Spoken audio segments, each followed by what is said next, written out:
ঠাকুর মশাই, ঠাকুর মশাই। কিরে, তা হাঁপাচ্ছিস কেন?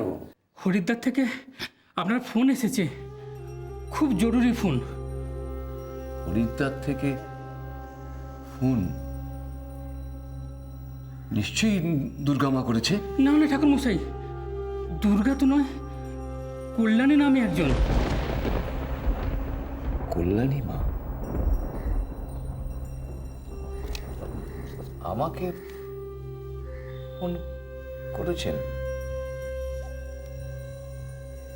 কেন? এই আশ্চর্য তো। এ কি বলছো অরিজিৎ? কল্যাণীমা স্বীকার করলেন ওই সাধিকা রুদ্রাণীর উপর নির্ভর করছে আমাদের রূপমের ভবিষ্যৎ? কেন কেন কে ওই সাধিকা রুদ্রাণী?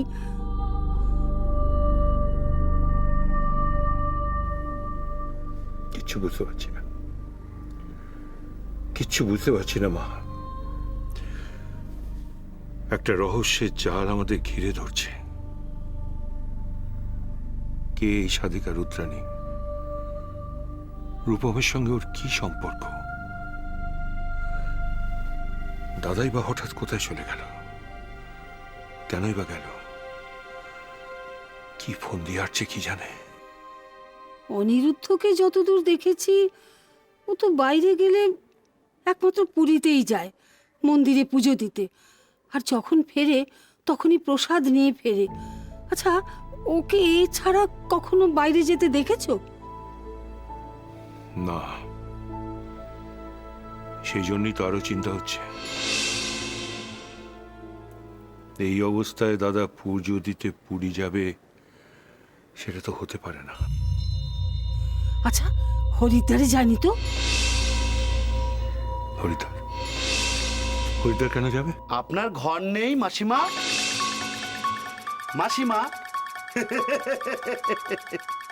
এত বড় বাড়ি আর এই বাড়িতে আপনার একটাও ঘর নেই। অন্যায়, ভারী অন্যায় মাসিমা। কেন থাকবি না? আছে তো, আমার ঘর আছে। আছে? হ্যাঁ আছে। সে কি, তবে হুটপাট করে যাত্রার ঘরে ঢুকে পড়েন কেন? এই বয়সে তো আপনার ঘরে বসে পুজো আচ্ছা করা উচিত, তা না খালি পাক খেয়ে খেয়ে বেড়ানো। এ বয়সে কি সেটা মানায়? যান, নিজের ঘরে যান।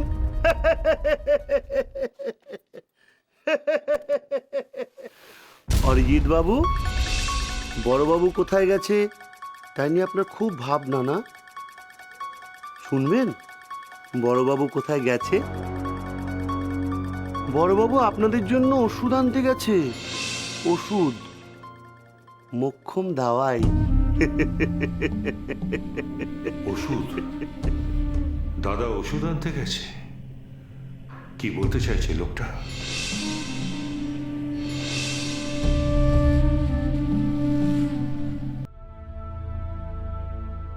কি বলতে চাইছেন আপনি? রূপমের এই অবস্থার সঙ্গে মন্দিরের কি সম্পর্ক? সম্পর্ক তো থাকতেও পারে ঠাকুর মশাই, আমার মন বলছে নিশ্চয়ই কিছু একটা সম্পর্ক আছে, তাই আমি জানতে চাইছি। আমি বলছি যে ওই মন্দিরের ব্যাপারে আপনি যদি কিছু জানেন তাহলে আমাকে যদি একটু দয়া করে বলেন। মন্দির তো আজকের নয়, অনেক অনেক দিন আগের, বহু প্রাচীন। শোনা যায় এক জমিদার ওই সূর্যশেখর না সূর্য নারায়ণ, হ্যাঁ হ্যাঁ, সূর্য নারায়ণ চৌধুরীর আমলে মন্দিরটি হয়েছিল আর কি। হ্যাঁ, তারই আমলে মন্দিরটি হয়। ওই জমিদার ছিলেন অত্যন্ত সৎ এবং ধর্মভীরু মানুষ আর কি। আমি ঠিক জানি না, আমি শুনেছি জমিদারের ছেলে ওই মন্দিরের মধ্যে এক পাপ কাজ করে আর কি, যার ফলে গ্রামে অমঙ্গলের ছায়া নেমে আসে। তখন এই গ্রাম থেকে সমস্ত মানুষ পালিয়ে যেতে আরম্ভ করে আর কি।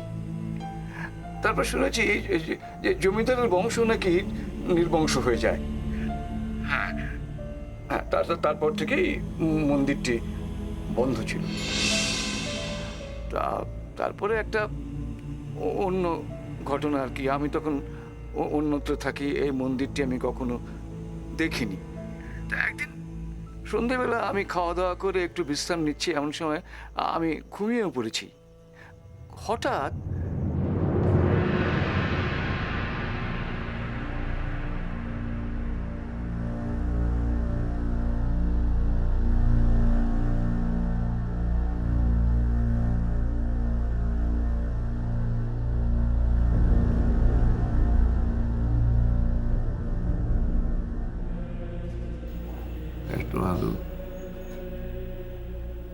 এত আলো কোত্থেকে এলো? এত আলো? শশধর, শশধর, কে কে তুমি?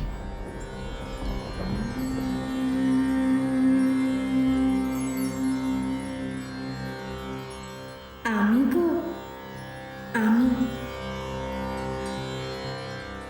তুমি এখানে কি করছো? তোমার স্থান তো এখানে নয়। মা এসেছো? মা বলো মা, আমি কোথায় যাব? তুমি আমায় কোথায় যেতে বলছো মা? আমি যে পুজোর অপেক্ষায় বসে আছি বহুকাল, বদ্ধ হয়ে আছি। দরজা খোলো শশধর। আমি যে আর মন্দিরে বদ্ধ হয়ে থাকতে চাই না। সময় হলো, দোর খোলো শশধর। কোথায় কোথায় সে মন্দির মা? শত্রু বিনাশিনী রূপং দেহি জয়ং দেহি বলো মা। যশো দেহি